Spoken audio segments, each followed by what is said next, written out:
Morning আমার প্রিয় বন্ধুরা, সবাই কেমন আছো? আশা করি যে যেখানে আছো ভালো আছো, সুস্থ আছো। আমি ভালো আছি। আজকে আবার একটা নতুন ব্লগ নিয়ে হাজির হয়ে গেলাম তোমাদের কাছে। আশা করব প্রত্যেক দিনের মতো আমার আজকের ব্লগটা তোমাদের খুব ভালো লাগবে, তাই ভিডিওটা না টেনে টেনে সম্পূর্ণ দেখার অনুরোধ রইল। সকালে মা লোটে মাছ এনে দিয়েছে, আর লোটে মাছটা দেখো কত টাটকা, তাই না বলো? লোটে মাছ খেতে কিন্তু আমাকে অনেক ভালো লাগে, আর বলতে পারো আমার লোটে মাছ একটা প্রিয় জিনিস। তো যাই হোক বন্ধুরা, এদিকে আমি লোটে মাছটা ভালো করে বেছে নিচ্ছি। আর লোটে মাছ বাছতে গিয়ে না আমার হাতে একটু কাঁটা ফুটে গিয়েছিলো, তো কিছু করার নেই। এদিকে দেখো আমি লোটে মাছটা ভালো করে বেছে নিয়েছি, ধুয়ে নিয়েছি। আর লোটে মাছটা অনেকটাই ফ্রেশ লাগছে, তাই না বলো? এদিকে আমি ধনে পাতাটা ভালো করে কুচিয়ে নিয়েছি, রসুনটা ছিলে নিয়েছি, একটা পেঁয়াজ কেটে নিয়েছি। আর নিয়েরে মাছে আলু দেবো, তাই আলুটা কেটে নিয়েছি। আর ওদিকে আমি ফুলটাও বেছে নিয়েছি। তো যাই হোক বন্ধুরা, লিয়ারের মাঝে কিন্তু ধনিয়া পাতা খেতে কিন্তু বেশ ভালো লাগে আমার।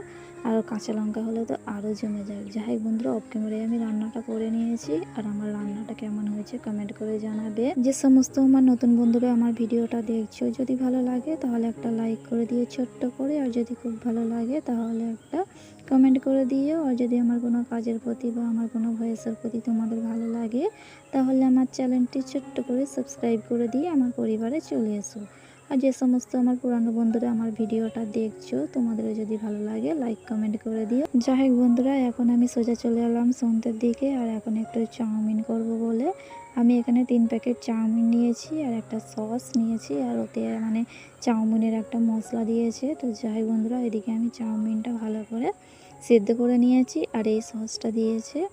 তো যাই হোক বন্ধুরা, আমি জাফরান দিয়ে চাউমিনটা সিদ্ধ করে নিয়েছি। আর এদিকে দেখো বোন বললো আমি চাউমিনটা ভাজবো। দুটো ডিম দিয়ে বোন চাউমিনটা ভাজবে বলে ভালো করে একটু তেল দিয়ে দুটো ডিম দিয়ে ভালো করে একটু ভুজিয়া মতো করে নিয়েছে।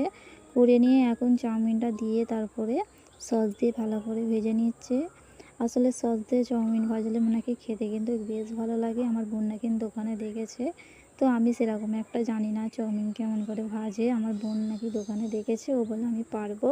তো আমি চাউমিনটা ভাজি, তো দেখো বোন বারবার করে সস দিয়ে কিন্তু চাউমিনটা ভালো করে ভেজে নিচ্ছে। চাউমিন ভাজার সময় আমার ছোট মামি ছিল, তো উনিও বসছিল, ওনার মেয়েও বসছিল। আমি বললাম আচ্ছা তোমরা বসো, আমি চাউমিন দেবো। তো যাই হোক বন্ধুরা, এদিকে আমার চাউমিন ভাজাটা হয়ে গেছে। আর একটু আমি প্লেটে নিয়েছি, আর দেখো একটু সস দিয়েছি।